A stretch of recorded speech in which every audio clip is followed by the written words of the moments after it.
What's up everyone? It's me, Beauty. Welcome back to my YouTube channel. So for today's video, papakita ko yung mga clips na nakuha ko noong fiesta ng Esperanza. For those na hindi pa alam, dati din ako nagpa-perform every fiesta, nagpa-parade talaga sa taas. Yung isa sa mga pinaka-happiest moments ko. Oop, that's me. Excuse lang muna sa mga taong sa likod.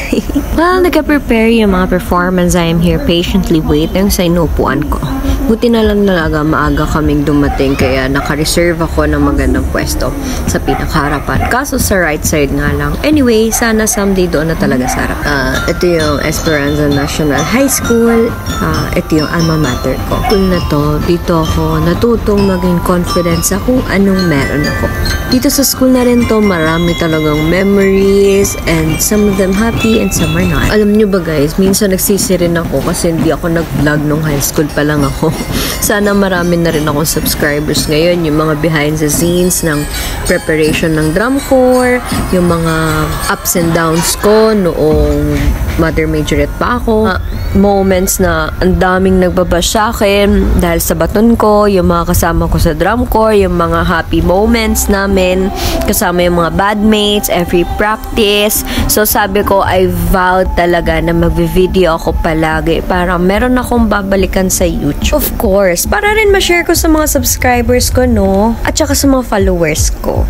Sana napakita ko rin kung paano ginawa yung baton ko, paano ako nakapag-practice ng mga tricks ko sa baton twirling. I mean, syempre, mga basic lang naman yun. Pero at least, diba, meron akong memories na babalikan noong high school ako. Kasi hindi ko na talaga mababalik yun. So, nare-reminisce ko lang talaga siya kapag nasa, ayun, sa mind ko na lang.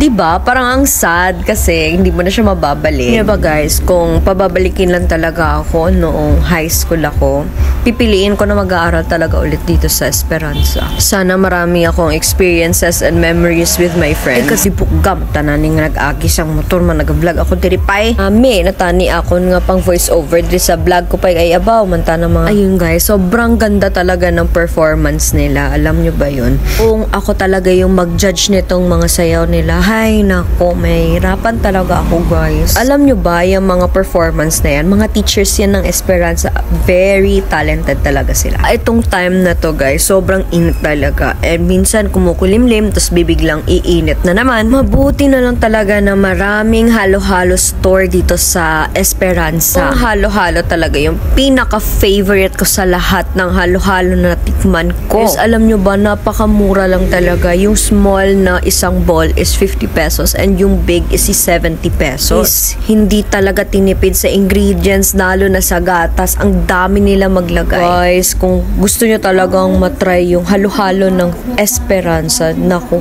pumunta na kayo dito guys. Kayo na lang yung hinihintay. Mamo na rin yung ate, kuya, mama, papa, lolo't lola, or yung mga kaibigan mo, or dalhin mo na lahat ng mga kakilala mo. Pumunta na kayo ng Esperanza at tumikim ng halo-halo. So, all everyone, thanks for watching. Kung hindi ka pa naka-follow sa YouTube channel and Facebook page ko, go ka na girl. Thank you everyone.